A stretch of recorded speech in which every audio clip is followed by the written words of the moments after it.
उमज्ञानतिमिरन्दस्य ज्ञानाञ्जनशलाकया चक्षुरुन्मिलितं येन तस्मै श्रीगुरुवे नमः। श्रीचैतन्यमनोभीष्टं स्थापितं येन भूतले स्वयं रूप कदा मह्यं ददाति स्वपदान्तिकं।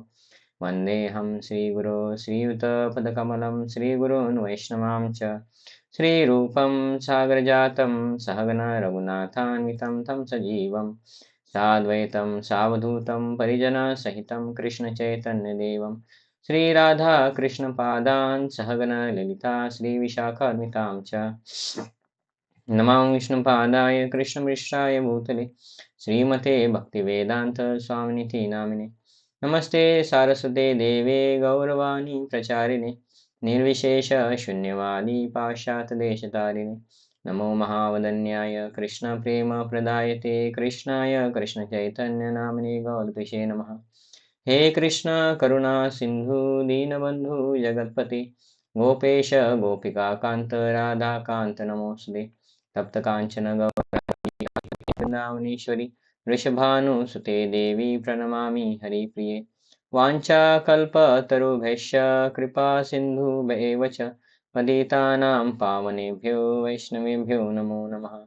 जय श्री कृष्ण चैतन्य प्रभु नित्यानंद श्री अद्वैत गदाधर श्रीवासादि गौरभक्तवृंद हरे कृष्णा कृष्णा कृष्णा हरे हरे हरे राम राम राम हरे हरे। मूकं करोति वाचालं पङ्गुं लङ्घयते गिरिं यत्कृपातमहं वन्दे श्रीगुरु दीनतारिणम्। हरे कृष्णा। ठीक है, तो हम शुरू करते हैं। तो हमने पिछले हफ्ते क्या देखा था तो आपको तो याद नहीं आएगा। तो ये श्लोक का पहला श्लोक हमने देखा था और वो श्लोक था मनुष्याणां सहस्रेषु कच्चित् यतति सिद्धये यततामपि सिद्धानां कच्चिन्मां वेति तत्वतः। तो ये वो श्लोक था और इसमें हमने देखा था कि मनुष्याणां सहस्रेषु हजार मनुष्यों में से कच्चित यतति सिद्ध है, किसी एक को सिद्धि प्राप्त होती है।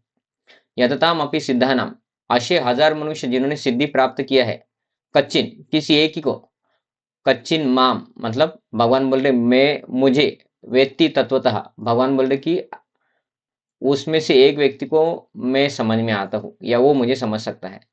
मतलब इधर भगवान बोल रहे कि ये जो भगवान को समझना है, ये कुछ मार्केट में जाके भाजी-पाला लेके आना है ऐसा नहीं है, है ना?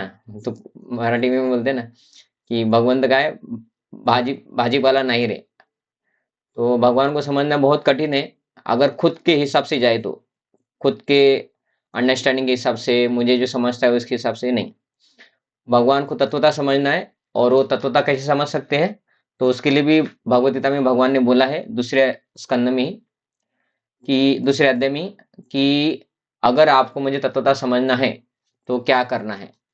तो मैं पिछली बार भी बोला था, आप में से किसी को याद आ रहा है भगवान को तत्वतः समझना है तो क्या करना चाहिए? तो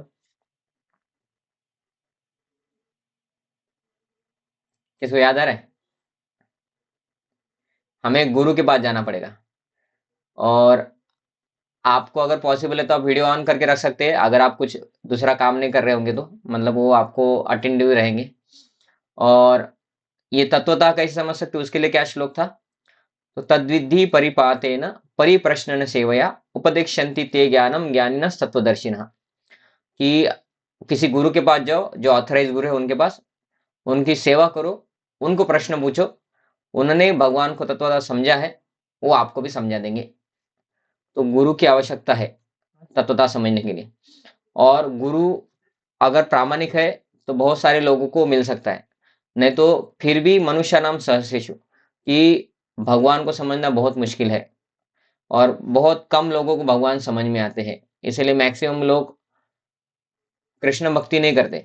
वो हो जाए तो राम भक्ति तक चले जाएंगे लोग, है ना? जय सिया राम बस उतने तक।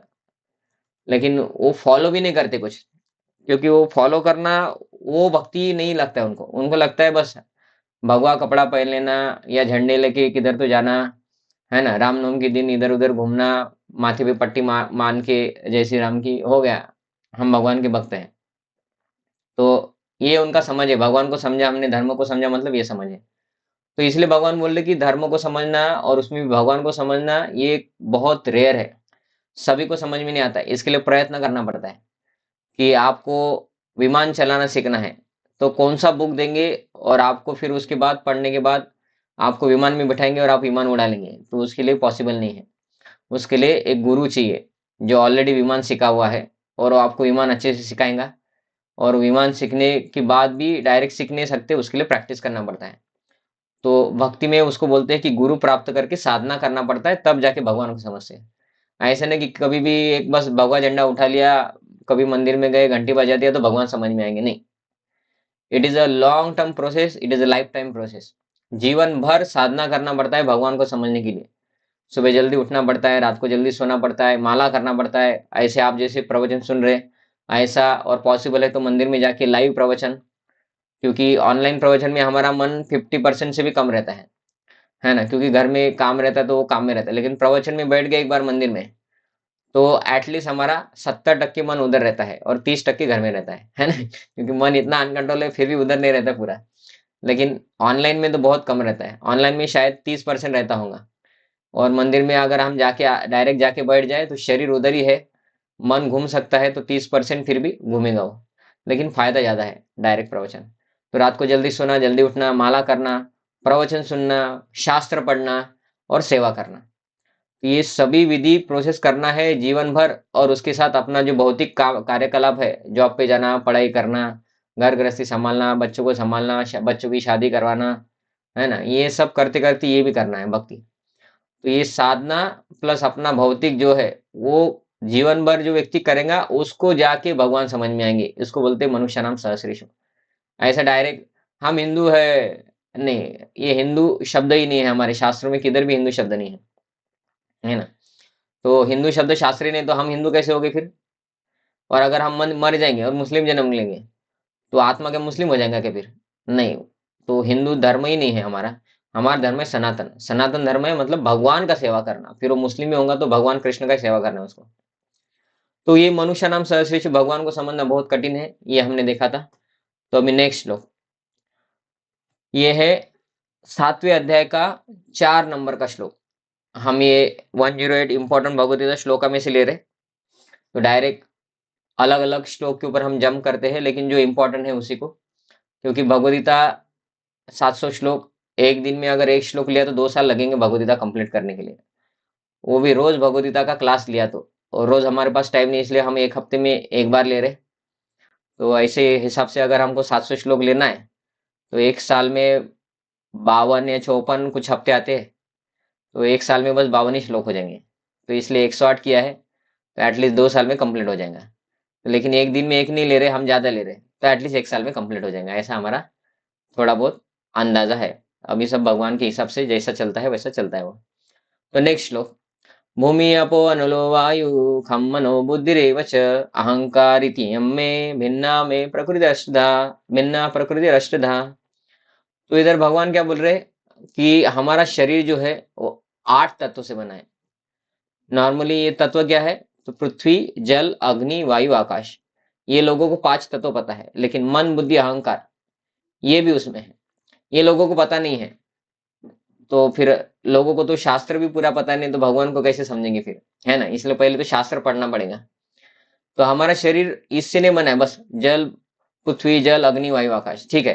तो मन, बुद्धि, अहंकार है कि नहीं? तो वो भी तो शरीर है ना।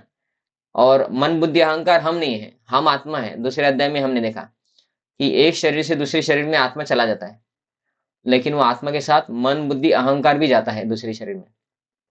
तो इसका अर्थ हम मन है क्या? हम बोलते हैं मेरा मन। मेरा मन मतलब क्या है? मैं और मन अलग हूं। हम बोलेंगे मेरा मोबाइल, इसका मतलब क्या है कि मैं और मोबाइल अलग हूं। मेरा घर, इसका मतलब क्या है? मैं और घर अलग हूं। मेरा शरीर मतलब मैं आत्मा, और ये मेरा शरीर मतलब मेरा शरीर मेरे से अलग है। मेरा मन मतलब मेरा मन भी मुझसे अलग है, आत्मा नहीं है। मन मतलब आत्मा नहीं है। मेरी बुद्धि मतलब बुद्धि अलग है, हम अलग है। और मुझे बहुत अहंकार है, इसका अर्थ, या मैं बहुत अहंकारी हूँ, इसका अर्थ मेरे पास अहंकार बहुत है, इसका अर्थ अहंकार और मैं अलग हूँ। तो ये तीन भी वस्तु, जैसे शरीर अलग है पंच महाभूत का बना हुआ, पृथ्वी, जल, अग्नि, वायु, आकाश, वैसे मन, बुद्धि, अहंकार भी आत्मा नहीं है, वो आत्मा से अलग ही है। और ये जो भौतिक शरीर है, ये जो स्किन देखते हैं, हड्डी मांस ये से बना हुआ, ये स्किन ये 5 तत्वों से बना है। पृथ्वी, जल, अग्नि, वायु, आकाश। तो ये शरीर हमको दिखता है तो हम बोलते हैं ये शरीर है। लेकिन मन बुद्धि अहंकार ये सूक्ष्म शरीर है, ये दिखता नहीं है लेकिन है ना। इसलिए तो हम बोलते हैं ना कि मेरा मन, मेरी बुद्धि, ये बहुत बुद्धिमान है, इसको बहुत अहंकार आता है। इसका अर्थ ये भी है, लेकिन वो आत्मा नहीं है, वो आत्मा से अलग है, इसलिए उसको बोलते हैं सूक्ष्म शरीर।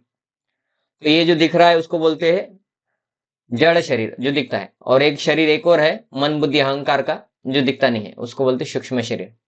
और ये 2 शरीर के अंदर आत्मा बैठा है।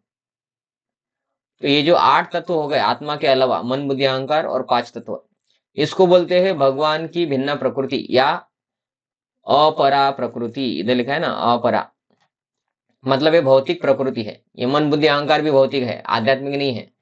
ये मन बुद्धि अहंकार भौतिक जगत में है और भौतिक उसमें कुछ रहता है, तो वो भौतिक मन बुद्धि अहंकार होता है। और जब हम भक्ति करते तो शरीर हमारा सुधरे ना सुधरे, है ना, शरीर शुद्ध तो होता ही है। अन्न खाते हम, भगवान को प्रसाद भोग लगाते हैं, उसका प्रसाद खाते हैं तो शरीर उससे शुद्ध होता है। लेकिन जब हम जप करते हैं और कुछ रीडिंग हियरिंग करते हैं तो उससे मन बुद्धि अहंकार शुद्ध होता है। तो शरीर शुद्ध करने के लिए क्या है? प्रसाद। प्रसाद खाएंगे, प्रसाद का रक्त बनेगा, कुछ नए पेशी बनेंगे, है ना। शरीर में बोलते ना, पेशी बोलते हैं। तो नए पेशी बनेंगे, उससे पूरा शरीर बनता है। तो अन्न जो खाते हैं उससे शरीर बन रहा है, प्रसाद खाएंगे तो शुद्ध शरीर हो जाएगा। और मन बुद्धि अहंकार क्या है? भौतिक उसमें डालेंगे तो मन बुद्धि अहंकार भौतिक है, उसमें सब आध्यात्मिक डालेंगे, प्रवचन, कथाएं, संगीत। मतलब हमारा संगीत मतलब क्या है? भगवान की कीर्तन, हरे कृष्ण महामंत्र, गौड़ीय वैष्णव संप्रदाय की आरती, या उनके जो भजन से आचार्यों ने लिखे हुए वो, और कथाएं। इससे मन बुद्धि अहंकार शुद्ध होता है। तो सटल बॉडी और ग्रॉस बॉडी, जड़ और सूक्ष्म, दोनों शरीर शुद्ध हो गए। तो फिर शरीर के साथ भगवत धाम जाएंगे क्या? शरीर शुद्ध होगा तो नहीं। ये जड़, जड़ जो है, जल, पृथ्वी, जल, अग्नि, वायु, आकाश, वो तो इधर ही रहने वाला है, इधर ही छोड़ के जाएंगे। तो क्या ये मन बुद्धि अहंकार लेके जाएंगे? नहीं, मन बुद्धि अहंकार शुद्ध हो जाएगा, फिर बस आत्मा ही भगवान के धाम जाएगा। ये मन बुद्धि अहंकार बस शुद्ध करने तक है। भगवान के धाम में मन बुद्धि अहंकार नहीं जाता है, उधर शुद्ध आत्मा ही जाता है। लेकिन वो साथ में रहता है शुद्ध होने तक, जैसे शरीर भी साथ में रहेगा शुद्ध होने तक। भूत बन के शुद्ध नहीं होंगे हम डायरेक्ट, है ना। तो मन बुद्धि अहंकार और ये जड़ शरीर, ये 8 तत्वों से शरीर बना है, 5 तत्वों से ही नहीं बना है, बस 8 तत्वों से। और आत्मा जो शुद्ध होता है तो बस शुद्ध आत्मा भगवान के धाम जाता है। लेकिन अगले जन्म में क्या होता है फिर? तो अगले जन्म में ये शरीर नहीं जाता है। ये शरीर जल, भूमि, अग्नि, वायु, आकाश से बना है। ये शरीर इधर ही मिट्टी में मिल जाएगा, हमको जला देंगे मरने के बाद।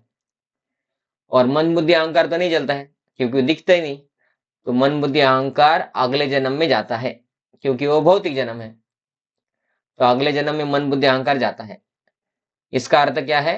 अभी अगर भक्ति करते हैं तो शुद्ध मन बुद्धि अहंकार अगले जन्म में हमारे साथ जाएगा। तो जब हमारा अगला जन्म होगा तो बचपन से हम भक्ति की तरफ अट्रैक्ट होंगे, उसको बोलते हैं सुकृति। इस जन्म में भक्ति किया, मन बुद्धि अहंकार आध्यात्मिक हो गया, अभी अगला जन्म में मन बुद्धि अहंकार चला जाता है। तो बचपन से उसको भगवान की आरती अटेंड करना, मंदिर जाना, प्रसाद खाना, भगवान को देखना, ये पसंद आता है। भगवान के कार्टून देखेगा वो बचपन से ही, है ना। भौतिक कार्टून नहीं देखेगा ज्यादा। ऑलरेडी बच्चे रहते हैं इसलिए वो भौतिक भी देख लेंगे, लेकिन फिर भी उसको जब वो थोड़ा बड़ा हो जाएगा तो उसको आध्यात्म में रुचि आएगा। और बाकी जो भक्त है जिन्होंने पिछले जन्म में भक्ति नहीं किया है, उसको अध्यात्म बिल्कुल अच्छा नहीं लगेगा।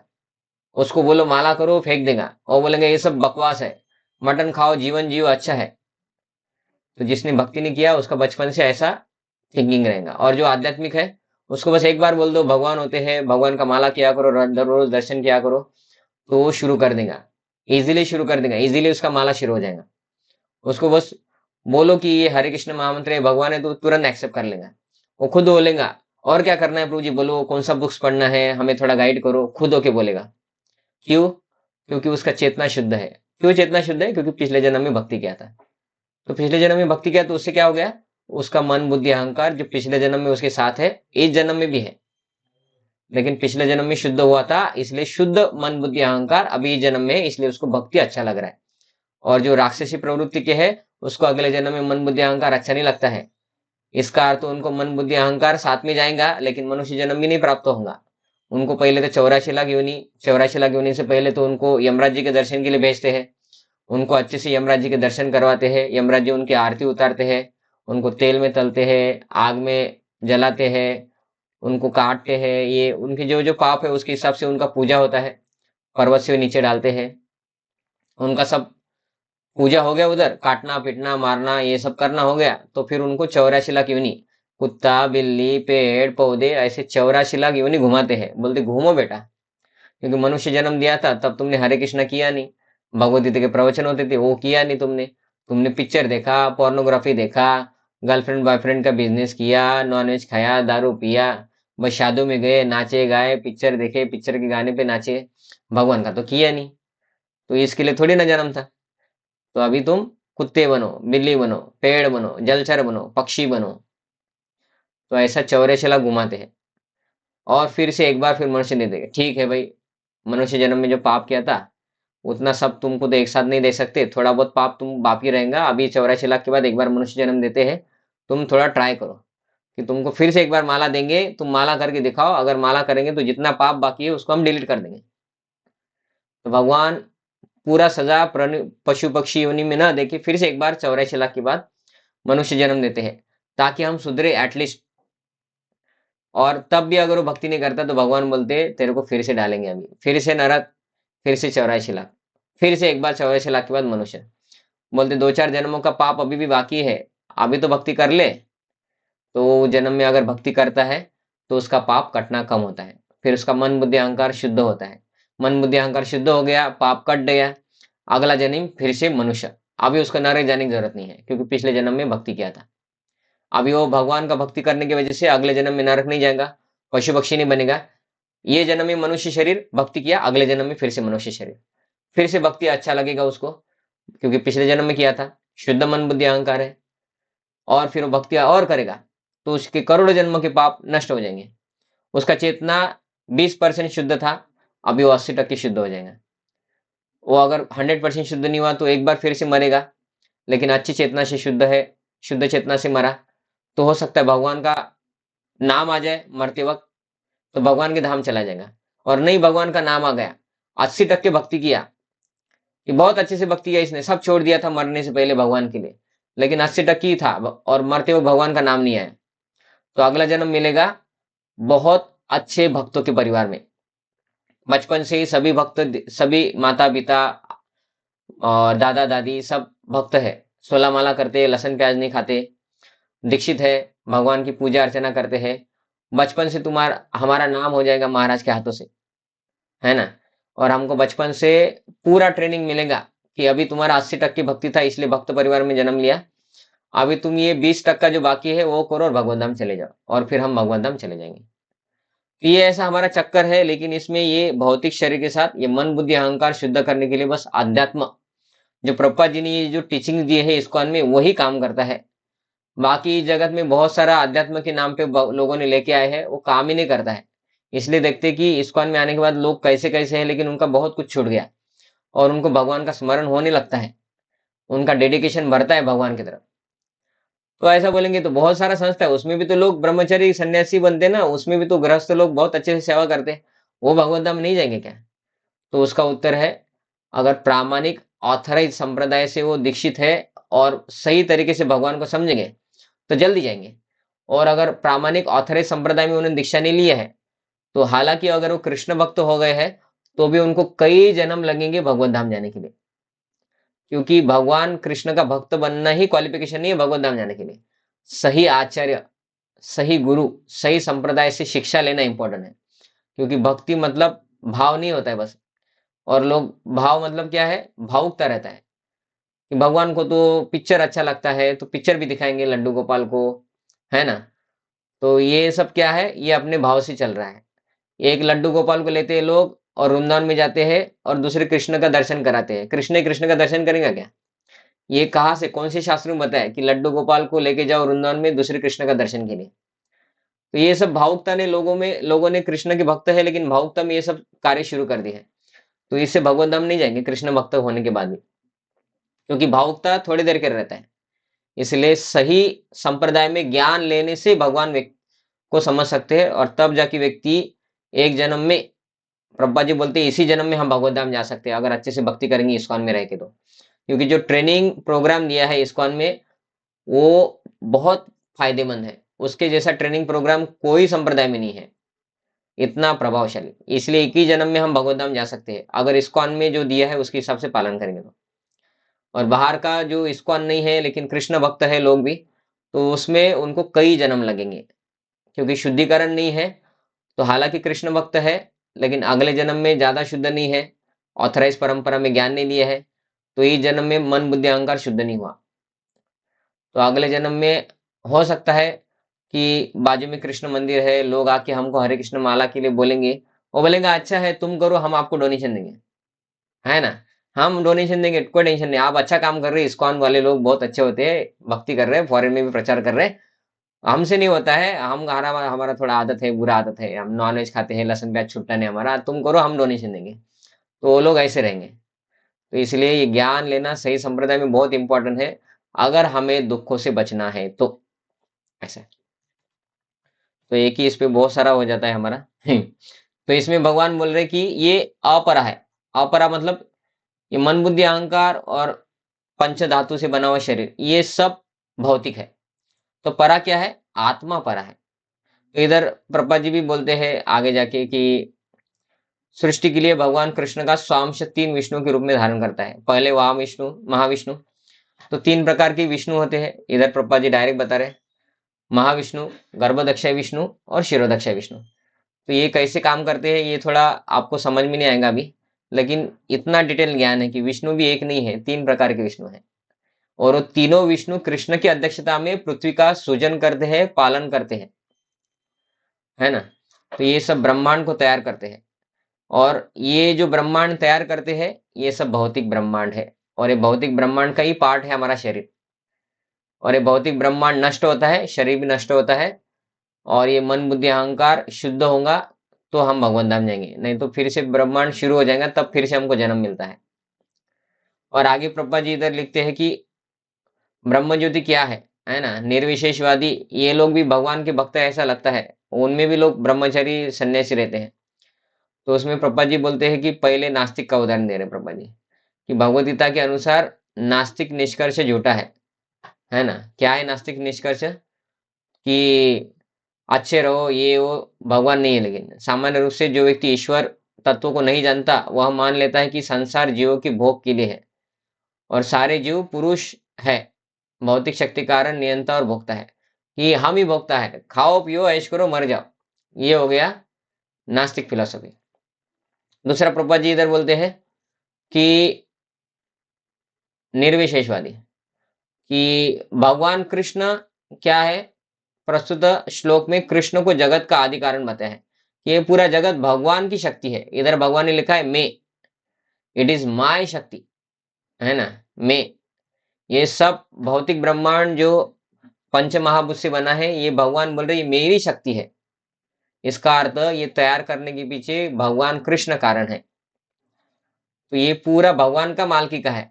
हमारे पास जो भी माल मत्ता है वो भी भगवान की है, क्योंकि भूमि, है ना, भगवान बोल रहे पृथ्वी मेरा है, तो पूरा पृथ्वी भगवान का है। तो हमारे पास जितना भी स्क्वायर फुट का फ्लैट है, या 1 एकड़ में 2 एकड़ में जितना भी हमारा है, वो सब भगवान का है। तो भगवान बोल रहे ये सब मेरा है। हमारा शरीर भी भगवान का है, इसलिए भगवान के शरीर भगवान ने दिया है, तो भगवान की सेवा में यूज करो, इसलिए भगवान का है सब। तो भगवान ही मालक है, ये सब भगवान का है, इसलिए भगवान मालक है। इसलिए प्रभुपाद जी इधर लिख रहे कि हालांकि ये श्लोक में से दिख रहा है कि भगवान ही जगत के कारण मात्र है, भगवान ही मालक है।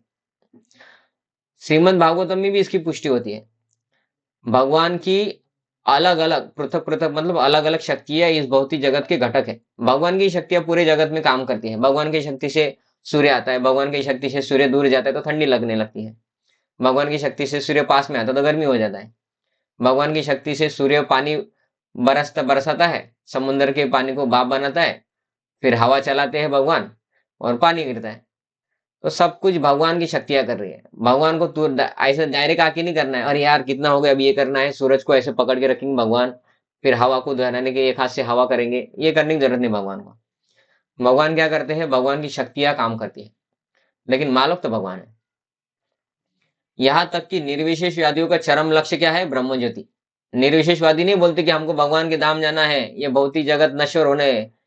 वो लोग बोलते भौतिक जगत नश्वर है, लेकिन भगवान के धाम जाना ये उनका उद्देश्य नहीं है। वो बोलते हैं भगवान के शरीर से जो प्रकाश निकलता है उसको ब्रह्म ज्योति बोलते हैं, और ब्रह्म ज्योति में हमको जाना है। क्यों ऐसा बोलते हैं, क्योंकि उनको पता ही नहीं कि भगवान ब्रह्म ज्योति से परे है। मतलब इतना सन्यास लिया, इतना भक्ति फॉलो किया, घर सब छोड़ के वो ब्रह्मचारी बनते हैं, सन्यासी बनते हैं, कि भौतिक जगत कुछ काम का नहीं है, सब कुछ नष्ट होने वाला है। तो जीवन का उद्देश्य क्या है, बोलते ब्रह्म ज्योति में जाना है। ऐसा क्यों बोल रहे हैं, क्योंकि वो भगवान को समझ नहीं पाते, इतना सब पढ़ने के बाद भी भगवान को समझ नहीं पाते। तो ये है माया। तो भगवान को समझना इतना मुश्किल है, कितना, ये मायावादियों के, इससे हमें समझ में आता है कि मायावादी कौन रहते हैं। वो मायावादी सन्यासी रहते हैं, बड़े बड़े सन्यासी रहते हैं, घर गृहस्थी सब छोड़ देते हैं, तपस्या करते हैं, बहुत त्याग करते हैं, शास्त्र अध्ययन करते हैं। और कभी भगवान कृष्ण को भगवान मानते हैं, बोलते शंकर जी की पूजा करो वो भी भगवान है, देवी की पूजा करो वो भी भगवान है, सूर्य की पूजा करो वो भी भगवान है, गणपति की पूजा करो वो भी भगवान है, किसी की भी पूजा करो आखिर में ब्रह्म ज्योति ही जाते बोलते। तो ये उनका सिद्धांत है। आप फिर समझे आप भगवान को, वो बोलते भगवान ये पाची तो है, बोलते यही तो समझ है हमारी, ये सबसे टॉप समझ है, ऐसा वो बोलते। तो उनको समझ में नहीं आता, इतना भगवान ने बोले कि ये सब मेरा शक्ति है, कृष्ण बोल रहे मैं, लेकिन फिर भी भगवान का नहीं समझ पाते। भगवान कृष्ण बोल रहे कि सभी अवतार मुझसे आते यदा यदा धर्म से, फिर भी वो समझ नहीं पाते कि कृष्ण ही भगवान है। तो ये डायरेक्ट डायरेक्ट शास्त्र में लिखा है, अहम सृजामी, मैं अवतार लेता हूँ। तो संस्कृत के अर्थ से भी हमको समझ में आता है कि कृष्ण भगवान है, उनके धाम जाना है। भगवान कृष्ण बोलते भी है कि मेरा एक धाम है जो कभी नष्ट नहीं होता, ऐसा वैसा। फिर भी बोलते हैं ब्रह्म ज्योति में जाना है। अब ब्रह्म ज्योति किधर लिखा है, भगवत गीता में 12वां अध्याय का पहला श्लोक में अर्जुन पूछते हैं कि आपकी निराकार पूजा करें साकार।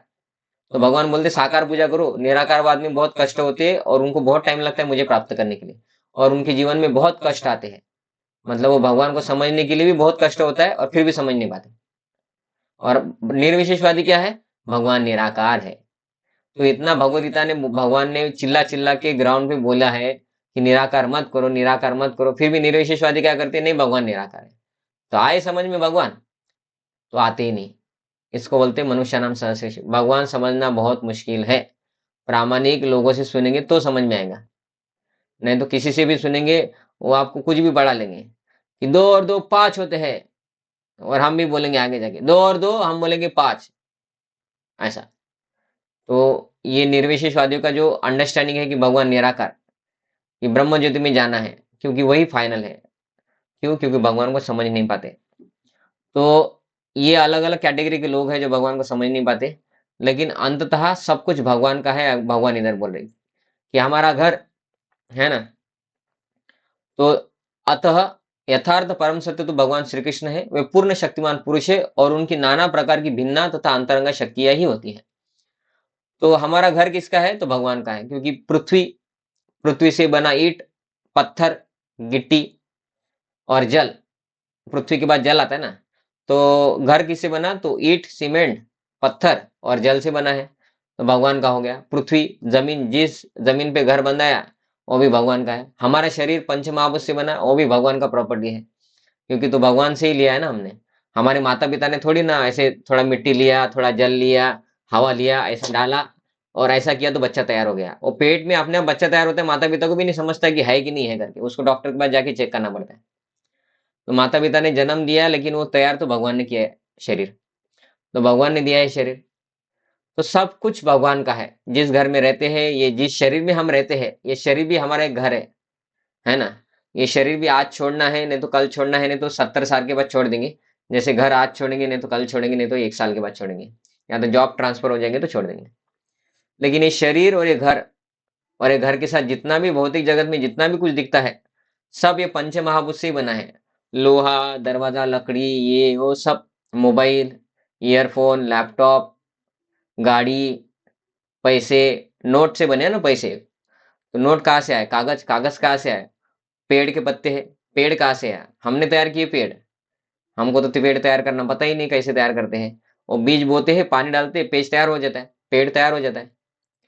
तो सब भगवान हमको दिए हैं, सब कुछ भगवान का है। तो इसलिए ये भूमि अप अनल वायु का एक और अर्थ क्या है कि सब कुछ भगवान का है। हमारा मन बुद्धि अहंकार भी, इसलिए मन को भगवान में लगाओ, इसलिए शरीर को भगवान में लगाओ, इसलिए हमको जो भी आता है उससे भगवान का प्रचार करने के लिए मदद करो। और अहंकार क्या है? सही अहंकार ये है कि हम भगवान के दास है ना। कि अगर कोई बोलेगा कि प्रभु जी मैं ना मोदी का पीए हूँ, तो आप क्या बोलेंगे? अरे मोदी की पीए, बैठो बैठो बैठो कुर्सी बैठो, हमको आप तो बताया नहीं, हम आपको चाय कॉफी पिलाते, कुछ पिलाते, है ना। और अगर कोई बोलता है प्रभु जी मैं झाड़ू मारता हूँ, कुछ साफ सफाई करने, हाँ उधर बैठो काम लगेगा तो बताएंगे। तो बड़ा आदमी के साथ करने दास भी होंगे बड़े आदमी के, तो हमारा इज्जत बढ़ जाता है कि भाई हम मोदी के पीए हैं, तो हम भगवान के दास है, ये हमारा अहंकार है। तो हमारा पोस्ट कितना बड़ा है फिर? मोदी से भी बड़ा है है ना, क्योंकि भगवान के दास है। तो सही अहंकार ये है कि भगवान के दास है, क्योंकि भगवान ने सब कुछ दिया है हमारी सेवा के लिए। तो ये जो हमको भगवान ने दिया है उससे भगवान की सेवा करो। हम जो कमाते हैं वो सैलरी का हिस्सा हमें प्राणनाथ प्रभु को देना चाहिए रोज रोज मतलब 1 महीने में एक बार, क्योंकि प्राणनाथ प्रभु तो खुद खर्चे का नहीं करेंगे, वो भगवान की सेवा में लगाएंगे। हमारे पास जो शक्ति है उससे हमें भगवान का शास्त्र बुद्धि से शास्त्र पढ़ने के लिए लगाना चाहिए, क्योंकि बुद्धि से शास्त्र पढ़ेंगे तो बुद्धि सिद्ध हो जाएगा। और मन भगवान के चरणों में लगाना है हरे कृष्ण महामंत्र करके। हरे कृष्ण कृष्ण कृष्ण हरे हरे, हरे राम राम राम हरे हरे। इससे मन शुद्ध हो जाएगा। और अन्न खाने से शरीर शुद्ध होगा। तो अन्न क्या खाना है? भगवान को भोग लगा के खाओ। तो सब कुछ भगवान ने दिया है, हमने सब कुछ खराब करके रखा है, शरीर भी खराब किया है, मन बुद्धि अहंकार भी खराब करके रखा है। शास्त्र पढ़ेंगे हमें समझेगा कि मन बुद्धि अहंकार और शरीर कैसा शुद्ध करना है हमें। इससे हम सुखी हो जाएंगे, भगवान को फर्क नहीं पड़ता है। मोदी का एक पीए छोड़ के चला गया तो मोदी बोलेगा अभी मैं क्या करूं, मेरे को इतना बड़ा देश संभालना है, मेरा पीए छोड़ के चला गया, मैं क्या करूं। जरूरत नहीं है, मोदी के पास बहुत सारे पीए हैं।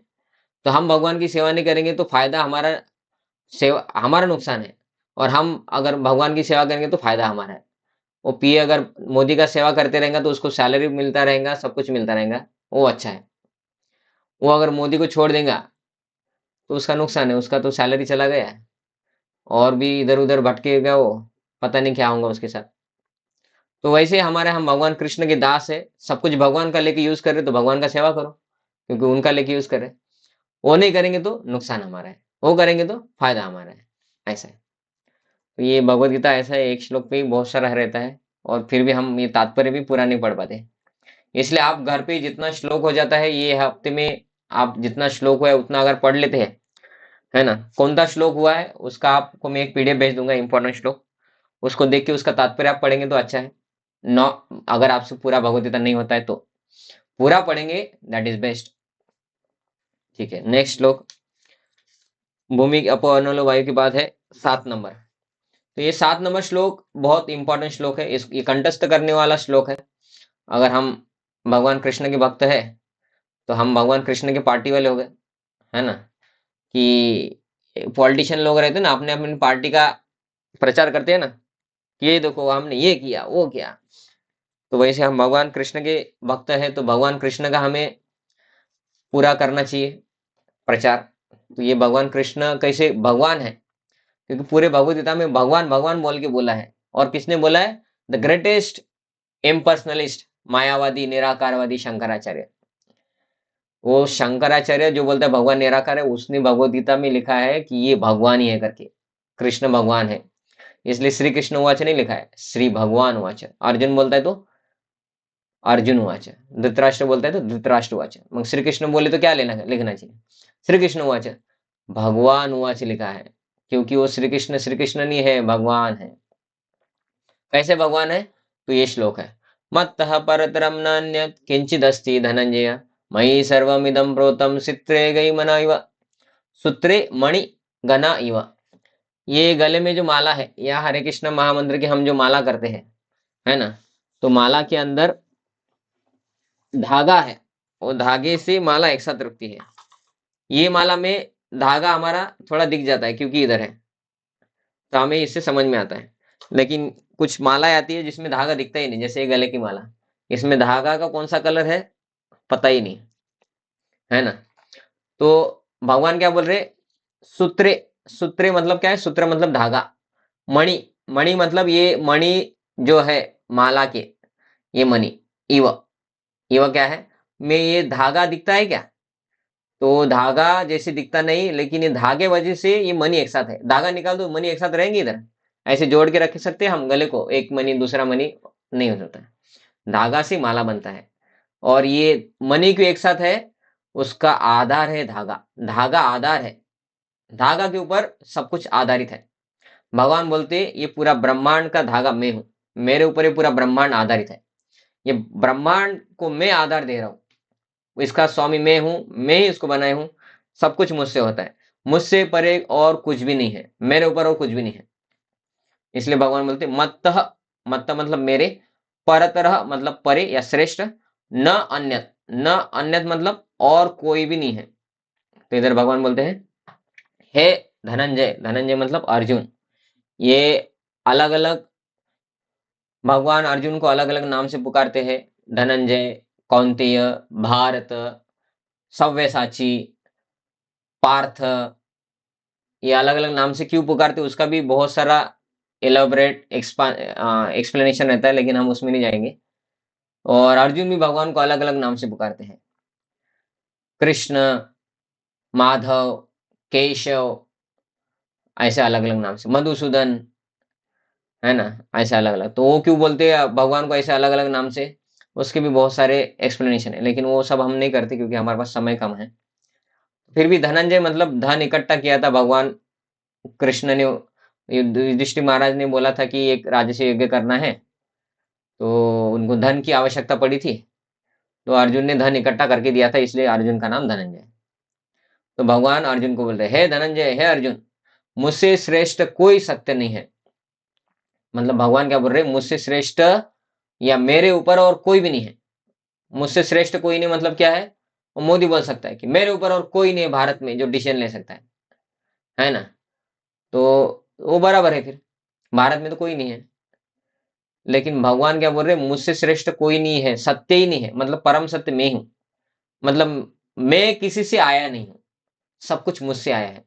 इसका अर्थ भगवान कृष्ण इधर बोल रहे हैं कि जो रामानंद सागर के टीवी सीरियल में हमने देखा है विष्णु से कृष्ण आए, वो भी गलत है। वो दिखाने के लिए विष्णु से कृष्ण आते हैं नाटक के लिए, लेकिन एक्चुअली विष्णु भी कृष्ण से आते हैं। अगर हमें पता करना है कि भगवान कौन है, तो परम सत्य विष्णु नहीं है, एक तरीके से परम सत्य विष्णु है, लेकिन वो विष्णु भी कृष्ण से आते हैं, इसलिए परम सत्य कृष्ण है। कृष्ण के ऊपर तो विष्णु है ना, भगवान इधर बोल रहे नहीं, मुझसे श्रेष्ठ कोई नहीं है। तो टीवी सीरियल में भी कुछ दिखाएंगे, वो भी गलत रहता है कभी कभी, ऐसा है। तो भगवान कृष्ण स्वयं इधर बोल रहे हैं, इसलिए हम भगवान को भगवान बोलते हैं कि भगवान कृष्ण किसी से नहीं आए हैं, उनसे सब कुछ आए, उनसे विष्णु आए, उनसे शंकर जी आए, ब्रह्मा आए, पूरा विश्व उनसे आया। फिर बाद में उनके ऊपर तो कोई होगा ना जिन्होंने कृष्ण को बनाया है, नहीं, मुझसे श्रेष्ठ कोई नहीं है, मेरे ऊपर और कोई नहीं है जिन्होंने मुझे बनाया, क्योंकि मुझे अगर कोई बनाएगा तो वो श्रेष्ठ हो जाएगा ना। मुझसे श्रेष्ठ कोई नहीं अर्थात मुझे किसी ने नहीं बनाया है, क्योंकि मुझे अगर कोई बना था, कृष्ण को अगर किसी ने जन्म दिया है विष्णु ने, तो भगवान कृष्ण क्या बोलते, मत श्रेष्ठ विष्णु, मेरे ऊपर कृष्ण नहीं है, कृष्ण बोलते मेरे ऊपर विष्णु है, ऐसा बोल नहीं रहे, वो बोलते मेरे ऊपर कोई नहीं है। मतलब कृष्ण का अगर नाम लिखना चाहिए तो कृष्ण का नाम ऐसा होना चाहिए, कृष्ण, कृष्ण किससे आए, विष्णु से, तो कृष्ण विष्णु ऐसा होना चाहिए ना, बाप का नाम आएगा ना। तो बेटा बोलना बोलेगा कभी मेरे से बड़ा कोई नहीं है, बाप घर में है लेकिन मेरे से बड़ा कोई नहीं है घर में, ऐसा बोलेगा कभी बेटा, नहीं बोल सकता। लेकिन बाप बोल सकता है, क्योंकि बाप से बड़ा कोई नहीं है, तो बाप बोल सकता है मेरे से बड़ा कोई नहीं है। तो इधर कृष्ण बाप है सबके, इसलिए कृष्ण को क्या बोलते हैं, विठोबा, बाप है ना कृष्ण, विठल पे वो खड़े हैं, वो बाप है सभी के, इसलिए विठोबा, ऐसा है। तो कृष्ण बोल रहे मेरे परे कोई नहीं है, इसका अर्थ कृष्ण किसी से नहीं आए हैं, कृष्ण से ही सब कुछ आए हैं, इवन विष्णु, ब्रह्मा विष्णु महेश भी कृष्ण से आते हैं। और उसके कई सारे ये भी है, श्लोक भी है, वो आगे देखेंगे हम। तो आगे क्या बोलते हैं, जिस प्रकार मोती धागे में गुंथे रहते हैं, जिस प्रकार मोती धागे में गुंथे रहते हैं, उसी प्रकार सब कुछ मुझ पर आश्रित है। मतलब क्या है, मैं दिखता नहीं हूं कि मैं कैसे चला रहा हूं, है ना, मैं सूर्य देता हूं लेकिन मेरा हाथ में सूर्य आपको दिख नहीं रहा कि मैं कर रहा हूँ, है ना? कोई एक सादा व्यक्ति कुछ कर लेता है तो हम उसको thank you, thank you, thank you 100 bar thank you बोलेंगे कि आपने बहुत मदद किया, हमको ये दिया, वो दिया, ये मदद किया, बहुत अच्छा आपने हमको बैठने के लिए सीट दिया, थैंक यू, थैंक यू। एक सीट कोई देता है बैठने के लिए तो थैंक यू बोलते हैं हम 1000 बार।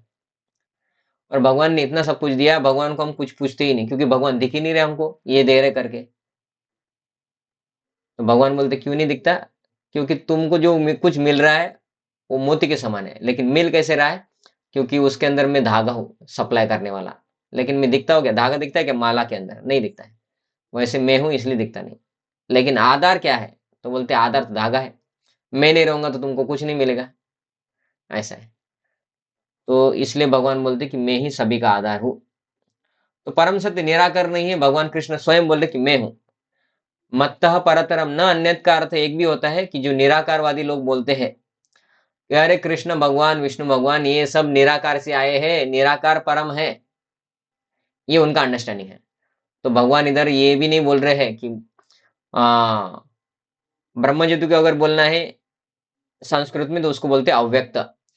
अव्यक्त परे न अन्यत, ऐसा श्लोक होना चाहिए। अव्यक्त से परे न अन्यत, कुछ भी नहीं है, ऐसा बोलना चाहिए भगवान कृष्ण ने। भगवान कृष्ण बोल रहे मुझसे परे, भगवान कृष्ण से परे कुछ नहीं है। मतलब ब्रह्म ज्योति भी भगवान कृष्ण के बाद आती है, जैसे कि भगवान विष्णु भी भगवान कृष्ण के बाद आते हैं, ब्रह्मा आते हैं, वैसे जो ब्रह्म ज्योति है वो भी भगवान कृष्ण के बाद आती है। इसका अर्थ ये हुआ कि कृष्ण ब्रह्म ज्योति के ऊपर है और ब्रह्म ज्योति कृष्ण का शरीर का कांति है, और वो भी भगवान, वो भी ब्रह्म संहिता में लिखा है। लेकिन मायावादी लोगों को वो भी समझ में नहीं आता है। वो क्या बोलते हैं? वो शास्त्र पढ़ते नहीं और पढ़ेंगे तो इसको दुर्लक्ष्य करते हैं, बोलते ये गलत लिखा है शास्त्र में। तो गलत थोड़ी लिखेंगे, कोई पागल है क्या? है ना? तो ये इतना क्लियर क्लियर लिखा है कि कृष्ण के परे कुछ भी नहीं है, फिर भी वो भगवत गीता खुद लिखेंगे और भगवत गीता में लिखेंगे इधर कृष्ण बोल रहे हैं हालांकि कि कृष्ण के ऊपर कुछ नहीं है, लेकिन कृष्ण से ऊपर है, वो है ब्रह्मज्योति और हमें ब्रह्मज्योति में जाना है। कृष्ण का जन्म भी ब्रह्मज्योति से हुआ है। ये किधर लिखा? कौन से श्लोक में लिखा है दिखाओ। ये नहीं लिखा है, ये हम बता रहे हैं ना, हमको पता है ना सब। ये तुम्हारे मन गढ़ंत क्यों बता रहे हो शास्त्रों का आधार लेके? शास्त्र के ऊपर टीका लिखेंगे और ऐसा गलत गलत उसमें छापेंगे और लोग उसको पढ़ेंगे और लिखेंगे हाँ देखो हमने वो ये मायावती सन्यासी का भगवद गीता पढ़ा, उसमें तो लिखा है मत्ता परतरम नान्यत, कृष्ण बोलते कि मेरे ऊपर कुछ नहीं है, लेकिन तात्पर्य लिखा है कि कृष्ण के ऊपर मायावाद, मायावाद है या ब्रह्म ज्योति है। तो बराबर ही तो है, सब कुछ निराकार से है, कृष्ण निराकार से है। अरे किधर है श्लोक, किधर है? ऐसा नहीं है। ये लोग खुद के मन से कुछ भी डालते थे किधर। तो ये निराकारवादी लोग ऐसे रहते हैं कि शास्त्र को भी अपने हिसाब से मैनिपुलेट करेंगे कि भाई एक पार्टी में गए और वो पार्टी में क्या खाया? तो उधर था सब्जी, चपाती, पूरी, हलवा, गुलाब जामुन, आइसक्रीम, बासुंदी। और ये मायावती सन्यासी गया और एक भक्त गया। तो मायावती सन्यास भक्त को पूछा कि क्या क्या था पार्टी में? तो उसने ये बताया, जो जो था वो बताया कि सब्जी, चपाती, राइस, दाल, पूरी भी था और बासुंदी था, हलवा था और गुलाब जामुन भी थे, आइसक्रीम भी था। तो बोले बाप रे, इतना सब कुछ था, कितना मीठा था, कितना मीठा मीठा फिश था। और मायावती को पूछा क्या था? बोलते कुछ नहीं था फिश में, बस हवा था उधर, बस प्रकाश था बस। तो अभी बोलेंगे कि तुम ऐसे पार्टी में जाया करो, हमको रस आएगा ऐसे पार्टी में जाने के लिए। तो मायावादी सन्यासी जो है वो नहीं दिखाएगा, बोलते कुछ भी नहीं है। भगवान का, कृष्ण का इतना सुंदर शरीर है, उतनी अच्छी लीलाएं है भगवान की जिसमें हमें आनंद आता है, रस आता है, इतना इतना अट्रैक्टिव लीला है। बोलेंगे कुछ नहीं है, निराकार है भगवान परम सत्य, निराकार में कुछ रस ही नहीं है। तो ऐसा है कि एक पार्टी में गए, उधर क्या था? तो बोलते कुछ भी नहीं था पार्टी में, उन्होंने बस पार्टी रखा था, लेकिन पार्टी में बोले थे भी हवा खाओ, बस प्रकाश खाओ। तो ऐसा वो मन से कुछ भी लिख देते हैं निराकारवादी, इसलिए सभी का भगवद गीता भी नहीं पढ़ना है। तो आपके पास जो भी भगवद गीता होगा इसका उसका, वो भगवद गीता को जला के नष्ट कर सकते हैं, क्योंकि नष्ट करने से वो भगवद गीता का अपमान नहीं हो जाएगा। फेंक देंगे कचरे में तो अपमान हो जाएगा, जला के नष्ट करेंगे तो वो स्वाहा हो गया, तो कोई टेंशन नहीं है। बहती हुई नदी हमारे पास नहीं है ना? नाग नदी है, वो नाग नाला बन चुका है, उसमें तो डाल नहीं सकते, तो जला सकते हैं, जला के नष्ट हो जाएगा, ताकि और कोई उसको पढ़ के भगवान कृष्ण का अनादर ना करे। और इस्कॉन का भगवद गीता ले सकते हैं। और अभी तो कॉस्ट प्राइस में हम डिस्ट्रीब्यूट कर रहे हैं कि ₹280 का भगवद गीता 210 में ही बेच रहे। तो 70 रुपए का डिस्काउंट चल रहा है भगवद गीता के ऊपर। तो ज्यादा से ज्यादा भगवद गीता अभी डिस्काउंट रेट में आप खरीद के रख लीजिए आपके पास, प्राणनाथ प्रभु को बोलिए और नया साल में लोगों को दीजिए, उनको बोलिए नए साल में ये हमारे तरफ से आपको गिफ्ट, हैप्पी न्यू ईयर। और ये भगवद गीता पढ़ेंगे तो क्या फायदा होगा? ये भगवद गीता पढ़ेंगे तो आप जन्म मृत्यु के चक्कर से परे हो जाएंगे। You don't have to take again birth, है ना? ये भौतिक जगत में जिधर बस दुख ही दुख है। तो ये नया साल का जो बख्शिश या किसी को गिफ्ट देना है तो ये भगवद गीता आप ले लीजिए, अभी कॉस्ट प्राइस में मिल रहा है, कम प्राइस में मिल रहा है और सभी लोगों को दे दीजिए। आपके पास है तो और ले लीजिए, किसी का शादी है उसमें दीजिए, बर्थडे है उसमें दीजिए, नहीं है तो भी रख लीजिए, उनको बोलो मेरे तरफ से गिफ्ट नए साल का। उससे भगवान का रूपा मिलेगा, वो लोग भी भक्त बनेंगे। जितने ज्यादा लोग दुनिया में भक्त बनेंगे उतना झगड़ा वगड़ा कम होगा, हिंदू मुसलमान ये वो सब, ऐसा है। तो ये निराकारवाद के ऊपर ही चल रहे थे हम, बहुत सारा उसके ऊपर ही बोल दिया कि निराकारवाद का जो अंडरस्टैंडिंग है, गलत गलत जो अलग अलग भगवदगीता के लोगों ने ट्रांसलेशंस लिखे हैं वो सब गलत है लोगों के। क्योंकि भगवान स्वयं बोल रहे मत्तः परतरम न अन्यत्, मेरे ऊपर कुछ भी नहीं है, मेरे ऊपर ब्रह्म ज्योति नहीं है, विष्णु भी नहीं है, शंकर भी नहीं है। लेकिन लोग अलग अलग शास्त्र के ऊपर शास्त्र पढ़ के ही बोलते हैं कि भगवान शंकर है। ये कहाँ से पढ़ा तुमने? भगवान विष्णु है और विष्णु के बाद कृष्ण आते हैं और विष्णु ही परम सत्य है, फिर शास्त्रों में एक ही लिखा है, वो भी गलत है। वो बोलते ब्रह्मा ब्रह्म ज्योति परे है, ब्रह्म ज्योति से ही भगवान कृष्ण आते हैं, विष्णु आते हैं, शंकर जी आते हैं, ब्रह्मा जी भी आते हैं। कहाँ लिखा है ब्रह्मा जी आते हैं करके, शंकर जी आते हैं, कृष्ण आते हैं ब्रह्म ज्योति से? इधर भी नहीं लिखा है ना? स्वयं ब्रह्मा जी पृथ्वी पूरा बनाया, वो पृथ्वी में हमको भी ब्रह्मा जी ने शरीर दिया। वो ब्रह्मा जी जिन्होंने पृथ्वी का इंजीनियर बोला जाता है, ये पृथ्वी की रचना ब्रह्मा जी ने किया है, तो फिर ब्रह्मा जी भगवान हो गए क्या? नहीं। तो बोलते जैसे एक टाटा कंपनी है, टाटा कंपनी के मालक कौन है? रतन टाटा। लेकिन टाटा रतन टाटा तो बीमार है, वो तो कंपनी में जाते ही नहीं बनाने के लिए, बनाने तो वर्कर है, तो वर्कर मालक हो गए ना टाटा के? नहीं, ऐसा नहीं होता है। टाटा कंपनी का रॉ मटेरियल किसने प्रोवाइड किया, ट्रेनिंग किसने दिया, वो मालक है। तो रॉ मटेरियल और ट्रेनिंग दिया था रतन टाटा ने, इसलिए टाटा कंपनी के मालक रतन टाटा। इसलिए टाटा का गाड़ी मतलब रतन टाटा का गाड़ी, वो वर्कर का गाड़ी नहीं होता है, वर्कर ने बनाया इसलिए, वो इंजीनियर है। तो ब्रह्मा जी क्या है? ये ब्रह्मांड के इंजीनियर। भगवान ने उनको बुद्धि दिया, उनको रॉ मटेरियल दिया, पंच महाभूत, ये अभी जो 8 तत्व हमने पढ़े, और उनको बोला तुम शरीर बनाओ इससे, उनके कर्म के हिसाब से। और फिर उन्होंने ऐसा देखते थे और इसने भक्ति किया, इसको मनुष्य शरीर, अरे इसने पाप किया, इसको कुत्ता बिल्ली बनाओ बोलते हैं। ऐसा कर करके ये ब्रह्मांड के इंजीनियर, उन्होंने हमको शरीर दिया। और वो शरीर प्राप्त वाला व्यक्ति क्या बोलता है? भगवान कृष्ण नहीं है या निराकार है या शंकर का है। तो हमको ज्यादा पता है या ब्रह्मा जी को पता है? क्योंकि ब्रह्मा जी तो हमसे परे है ना। वो ब्रह्मा जी स्वयं लिख रहे हैं ईश्वर परमः कृष्ण सच्चिदानंद विग्रह, कि भगवान कौन है, परम ईश्वर कौन है? तो कृष्ण है।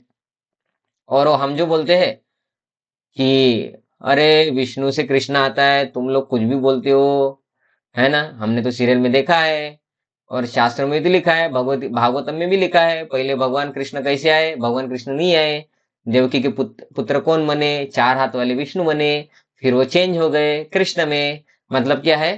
कृष्ण विष्णु से आए, भागवतम में लिखा है। तो वो भी वैसा नहीं है।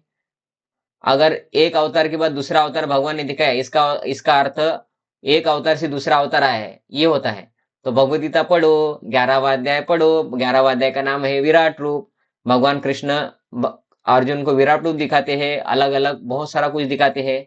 अर्जुन बोलता है मुझे डर लग रहा है, मुझे आपका 4 हाथ वाला रूप दिखाओ, तो उनको विष्णु रूप दिखाते हैं।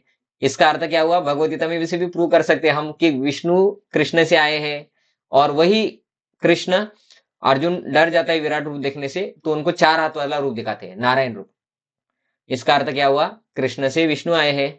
और अर्जुन डर के बाद फिर थोड़ा ठीक है भाई, विराट रूप देख के मेरे को बहुत डर लग गया था, अभी कृष्ण ने मुझे विष्णु रूप दिखा, इसलिए मैं अभी मेरे को अच्छा लग रहा है। तो भगवान उसके बाद फिर से कृष्ण रूप धारण करते हैं। तो उसमें भी भगवान क्या करते हैं? विष्णु से फिर से कृष्ण रूप धारण करते हैं। इसका अर्थ ये हुआ क्या कृष्ण से विष्णु से कृष्ण आया? नहीं। इसका अर्थ कृष्ण ही क्या करते हैं? विष्णु रूप में आते हैं और फिर से कृष्ण बन जाते हैं, ऐसा है। तो वो उधर ऐसा दिखा, इसका अर्थ विष्णु से कृष्ण आया, ऐसा नहीं होता है। तो विष्णु के गर्भ से ब्रह्मा जी उत्पन्न होते हैं। तो विष्णु के ब्रह्मा जी के पिताजी का नाम क्या हो गया? विष्णु। तो ब्रह्मा जी ने कुछ शास्त्र लिखने के बाद क्या लिखना चाहिए कि ईश्वर परम विष्णु। वो ईश्वर परम कृष्ण कैसे लिख रहे? पागल तो नहीं हो गए? या झगड़ा हो गया पिताजी के साथ? विष्णु के गर्भ से, नाभि से कमल आया, कमल के ऊपर ब्रह्मा जी का जन्म हुआ। तो ब्रह्मा जी के लिए परम पिता कौन हो गए? परमेश्वर कौन हो गए? विष्णु। और ब्रह्मा जी ने ब्रह्म संहिता लिखने के बाद क्या लिखना चाहिए था? ईश्वर परम विष्णु। वो कृष्ण क्यों लिख रहे? क्योंकि वो हम पागल है, वो हमको पता नहीं है। अरे वो विष्णु भी कृष्ण से आए हैं, ऊपर जाके देखेंगे तो, है ना? तो इसलिए भगवान विष्णु से आए हैं, हालांकि ब्रह्मा जी, लेकिन वो लिख रहे ईश्वर परम कृष्ण। और आगे वो ये भी लिखते हैं कि यस्य वनिश्वसित कला अथावलंब्य। और उसमें आगे लिखते हैं कि विष्णु कहाँ से आए हैं? तो वो बोलते कि विष्णु ये कृष्ण से आए हैं। तो वो श्लोक में वो लिखते भी है, वो श्लोक में लिखा, वो इधर प्रभा जी लिखे होंगे तो इधर नहीं लिखे शायद। वेदा हम समझते, इसमें नहीं लिखा उन्होंने। तो वो श्लोक में दिखा देता आपको कि कहाँ प्रूफ है ना?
ये दिख रहा है आपको?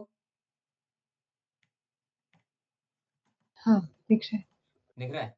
ये ब्रह्म संहिता है। ये ब्रह्म संहिता ब्रह्मा जी ने लिखा है।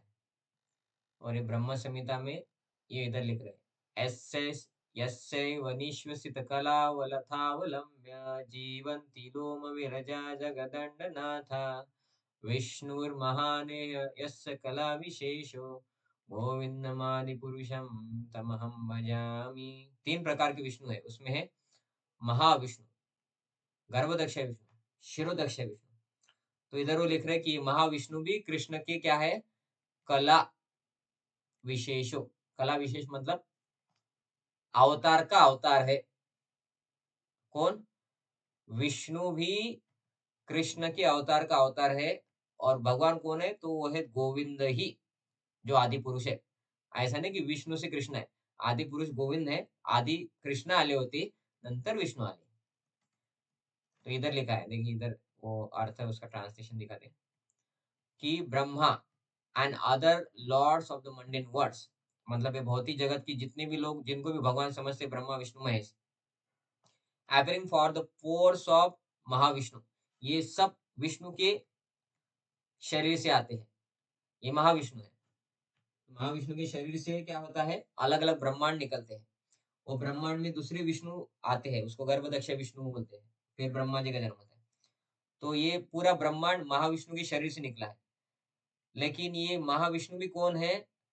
महाविष्णु बोलते उसको। ये महाविष्णु कौन है? तो बोलते I adore the primal Lord Govind, मैं भगवान कृष्ण का भक्त हूँ, है ना? ऑफ हुज सब्जेक्टिव पर्सनैलिटी, मतलब क्या है? सब्जेक्टिव पर्सनैलिटी मीन्स अवतार के अवतार। कौन है? महाविष्णु। और महाविष्णु कौन है? Is the portion of portion. Mahavishnu अवतार की भी अवतार है, कृष्ण के अवतार के अवतार है महाविष्णु। तो कृष्ण से महाविष्णु आए हैं, ऐसे स्वयं कौन बोल रहे हैं? कौन बोल रहे इधर? ब्रह्मा जी बोल रहे हैं, जिन्होंने पूरे ब्रह्मांड को रचना किया। तो हम जो भी बोलते हैं उसका शास्त्र आधार है, हम अपने मन से नहीं बोलते हैं कि विष्णु भी कृष्ण से आए हैं। ये शास्त्र में दिया है, ब्रह्मा जी स्वयं बोल रहे हैं। ऐसा है। ठीक है, यहाँ पे हम रुक जाते हैं। और अभी 5 मिनट बाकी, आपका कुछ प्रश्न होगा तो बताइए, नहीं तो एक थोड़ा एक बताना था और आपको वो बता देता हूँ। आपका प्रश्न होगा तो पहले प्रश्न ले लें। कुछ प्रश्न है आपका?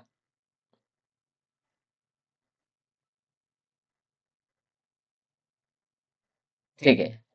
नहीं है तो अभी 5 मिनट बाकी है। और आज एक बहुत विशेष दिवस है। हम जिस परंपरा में आते हैं, हमारा जो ज्ञान है, वो ज्ञान ब्रह्म मधुगौड़े संप्रदाय से आता है। और ब्रह्म मधुगौड़े संप्रदाय में एक बहुत बड़े आचार्य होके गए हमारे। तो एक आचार्य जो हमारे पता है वो है प्रभुपाद, शिल प्रभुपाद, जिन्होंने इस्कॉन का स्थापना किया। लेकिन जिन्होंने शिल प्रभुपाद जी को शिल प्रभुपाद बनाया, उनके गुरु का आज तिरोभाव है। मतलब हम बोलते हैं पुण्यतिथि, मराठी में बोलते हैं पुण्यतिथि है। मतलब आज के दिन उन्होंने शरीर छोड़ा था। तो ये जो भक्ति सिद्धांत सरस्वती शिल प्रभुपाद जी की गुरु महाराज, उन्होंने आज के दिन शरीर छोड़ा था। और उन्होंने ये प्रचार को बहुत आगे बढ़ाया है। उनके पिताजी ने भी बढ़ाया है, भक्ति विनोद ठाकुर ने, लेकिन ये भक्ति सिद्धांत सरस्वती ठाकुर ने बहुत आगे बढ़ाया है। और ये जितने भी निराकारवादी और अलग अलग गलत संप्रदाय जो है भक्ति के नाम पे, हिंदू के नाम पे, अध्यात्म के नाम पे, इन सभी और रियल वैष्णव संप्रदाय, सही भक्ति का ज्ञान, उसमें उन्होंने डिफरेंस करके दिखाया है। तो इसमें ये भक्ति सिद्धांत सरस्वती ठाकुर और उनके गुरु का बहुत बड़ा योगदान है। और उसके बाद फिर प्रभुपाद जी का योगदान है। तो ऐसे भक्ति सिद्धांत सरस्वती ठाकुर उन्होंने बहुत प्रचार करके ये लोगों को सिद्ध किया, बताया कि ये देखो, ये ब्रह्म संहिता पढ़ो, भगवद गीता पढ़ो, ऐसे पढ़ो ना। मैं लिखा है, कृष्ण मैं बोल रहे, कृष्ण किधर क्या बोल रहे हैं। ऐसा बहुत अच्छे से प्रचार करके बहुत सारे लोगों को उन्होंने ये शास्त्रों का ज्ञान सही तरीके से दिया। इसलिए उनको सिंह गुरु भी बोलते हैं, द लॉयन गुरु। कि डरते थे लोग, अरे भाई हमको समझ में नहीं आता है शास्त्र, हम लोगों को कुछ भी बोलते हैं, लोग समझ भी जाते हैं गलत। लेकिन ये अच्छे से बताता है, हमारा पोल खोल देता है कि हम गलत है करके। इसलिए लोग उनसे डरते भी थे। और बहुत सारे लोगों ने उनको मारने का भी प्रयत्न किया, क्योंकि ये सही ज्ञान देते थे लोगों को। तो ऐसे वो सिंह गुरु थे। और कई लोगों की पोल उन्होंने खोली, गलत गुरु ये वो उनका, और सही शास्त्रों के तात्पर्य को हमारे सामने प्रकट किया है। और उनकी वजह से ही शिल प्रभुपाद जी फिर आगे शिल प्रभुपाद बने, क्योंकि उन्होंने शिल प्रभुपाद जी को आदेश दिया था कि भाई भगवद गीता महाराष्ट्र या भागवत, ये भगवद गीता भागवतम ये इंडिया के ग्रंथ है, लेकिन इन लोगों को आगे प्रचार करेंगे तो ये लोग मानेंगे नहीं। इन लोगों की क्या है, जो फॉरेन से आता है वो अच्छा है, गलत भी होगा तो अच्छा है ना। कि भाई फॉरेन से आया तो फटा हुआ जीन्स है तो भी अच्छा है, और ठंडी लगता नहीं, फटा हुआ है ना तो ठीक है ना। फॉरेन से आया ना तो ठीक है। तो ऐसा है, तो हमारा जो है वो खराब है और फॉरेन का जो है अच्छा है। तो इधर तुम कितना भी प्रचार करो, ये लोग सुधरेंगे नहीं, ये मानेंगे नहीं। हमको पता है करके ये लोग गलत काम में ही रहेंगे। तो तुम क्या करो, फॉरेन में जाओ, इंग्लिश भाषा में प्रचार करो, और पुस्तकों का इंग्लिश भाषा में ट्रांसलेशन करो, और फिर प्रचार करो। इधर हिंदी में लोगों को देंगे तो हमारे पास है भगवद्गीता, क्या कर रहे तुम्हारा भगवद्गीता, वो रखा है, बोलते ठेवली है जशी आहे तशी, वाचली का कधी नहीं, वो पढ़ना थोड़ी रहता है। हम तो लेने ही नहीं वाले थे, लोग तो हमको बोल रहे थे कि भगवद्गीता घर में लो मत लेके आओ, झगड़ा हो जाता है घर में रहता है तो भगवद्गीता। फिर भी रखी हमने, गलती से आ गया घर में तो अभी क्या करें, फेंक भी नहीं सकते। पढ़ो ना फिर, नहीं पढ़ेंगे नहीं हम, पूजा करते बस हो गया। तो ऐसा है लोगों का। और फॉरेन का है तो वो पूरा समझेंगे, उसको करेंगे, सब करेंगे उसका। तो उनके प्रभुपाद जी के गुरु महाराज, जिनका आज पुण्यतिथि है, उन्होंने बोला था कि तुम फॉरेन में जाओ, इंग्लिश में प्रवचन करना, और इंग्लिश में शास्त्र लिखो, भगवद गीता भागवतम चैतन्य चरितामृत, और पूरे विश्व में प्रचार करो। जब उधर तुम प्रचार करोगे तो उधर के लोग फॉलो करेंगे, उधर के लोग जो फॉलो करेंगे तो ये इंडिया के पागल लोग अपने आप उनको फॉलो करेंगे। उनको लगेगा कि अरे भाई ये लोग फॉलो कर रहे हैं, मतलब कुछ तो है इसमें, हम ही नहीं फॉलो कर रहे, हमारा ही शास्त्र। तो ऐसे पागल लोग फिर थोड़ा बहुत तो अकल ठिकाने में आएगा, जिन जिन लोगों के पास अकल है उनका ठिकाने में आएगा, जिनके पास अकल नहीं है उनका ठिकाने में नहीं आएगा, तो वो फॉलो नहीं करेंगे। क्योंकि इसके लिए भी बुद्धि चाहिए ना, फॉलो करने के लिए भी। तो उन्होंने ऐसा बोला, फिर प्रभुपाद जी फॉरेन में गए और उन्होंने इस्कॉन स्थापन किया, ये प्रचार किया। तो हमारे जैसे लोग जो इंडिया में रहते थे लेकिन इंडिया का ग्रंथ कभी फॉलो नहीं किया, इस्कॉन आया, देखा अरे भाई फॉरेनर लोग कर रहे तो हम भी करने लग गए, तो हमको भी ज्ञान आया। तो ये सब ज्ञान इंडिया का ही है। लेकिन भक्ति सिद्धांत सरस्वती ठाकुर ने जो भविष्य देख सकते थे, उन्होंने बोला कि ये प्रचार करने के लिए अभी ये जरूरत है। क्योंकि आचार्य कौन होता है, आचार्य भगवान के धाम से आए हुआ नित्य सिद्ध व्यक्ति होता है। वो इधर बस प्रचार के लिए आते हैं, और उनको भविष्य समझ में आता है कि भविष्य में लोग भक्त कैसे बनेंगे। भगवान उनको बुद्धि देते हैं, ददामि बुद्धि योगम तम। और भगवान ने उन्होंने बुद्धि दिया था कि तुम भक्ति सिद्धांत सरस्वती ठाकुर को प्रचार करो और तुम भारत में करना। भक्ति सिद्धांत सरस्वती ठाकुर ने भारत में किया और भक्ति सिद्धांत सरस्वती ठाकुर ने भक्ति वेदांत स्वामी प्रभुपाद जी को बोला कि तुम फॉरेन में जाके करो, तभी पूरे विश्व में फैलेगा। और ठीक वैसा ही हुआ। क्यों ऐसा हुआ? क्योंकि उनको भविष्य पता था, वो भविष्य देख सकते थे।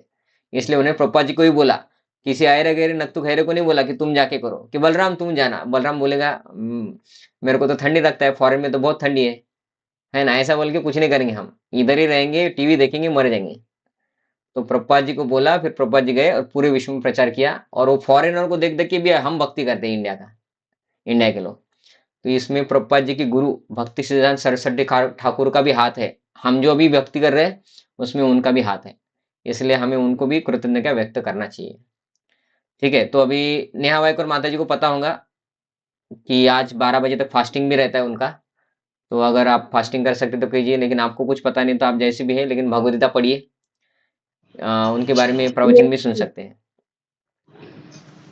माहिती आहे माता जी तुम्हाला? हो हो, आज ओके, फास्टिंग टिल नोन आहे. हाँ फास्टिंग आज चल रहा है, डिसअपियरन्स डे आहे. डिसअपियरेंस डे, तिरोभाव। भक्ती हाँ, ठीक है, कुछ प्रश्न होंगे तो आप पूछिए, नहीं तो फिर हम रुक जाते हैं। 9:01 हो गया। इसको मेरा एक खूप छान रिक्वेस्ट है। बोला. हाँ, वो मैं बोला ना, भक्ति सिद्धांत अच्छा सरस्वती ठाकुर जी ने हमको ज्ञान दिया, सब परंपरा में ज्ञान आता है ऐसा।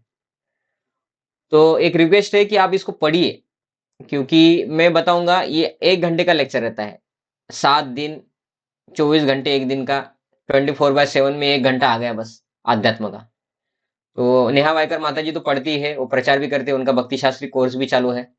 लेकिन बाकी भी भक्त जो पढ़ते नहीं होंगे, इसको पढ़िए, ये पढ़ेंगे तो शुद्धिकरण होता है। शास्त्र पढ़ना बुद्धि को शुद्ध करना है, बुद्धि शुद्ध होंगी तो आगे भी बढ़ेंगे हम, ऐसा है। तो इसको पढ़िए, ये रिक्वेस्ट है हमारा, पढ़ेंगे तो आगे बढ़ेंगे, है ना। हरे कृष्णा। जगत गुरु स्वामी शिल प्रभुपाद की जय। शिल भक्ति सिद्धांत सरस्वती ठाकुर शिल प्रभुपाद की जय। निताय गौर प्रेमानंदे। हरि हरि बोल। हरे हरे कृष्णा। ठीक है, धन्यवाद, आपने आपका समय दिया इसके लिए। हरे हरे कृष्णा। कृष्ण.